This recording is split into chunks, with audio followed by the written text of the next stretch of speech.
Well, Dr. Baru, I think that takes us for your theory that Trump has overplayed his hand. But what next? How do you see 26 playing out now, given this? I'd like to make a larger point because I think we heard very detailed analysis by both Ajay and KC Singh, which I largely agree with. I think there's a larger issue for us from an Indian perspective, which is that the American game, at least Trump's game, appears to be in the manner in which he's dealing with Latin America, Europe, and West Asia, to go back to a more unipolar world in which China is kind of kept within its region, the Russians are weakened, and the United States reemerges as a dominant global power.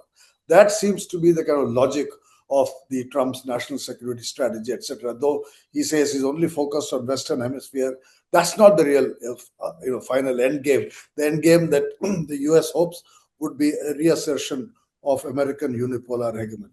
And as I've said earlier, I don't think that's the way in which things will develop. But look at it from our point of view. What does it mean for India's relations with other powers?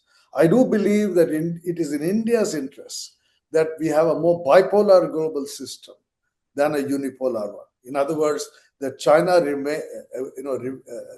retains whatever power it has acquired, that Russia retains the power it has acquired, that you need other major global powers in the world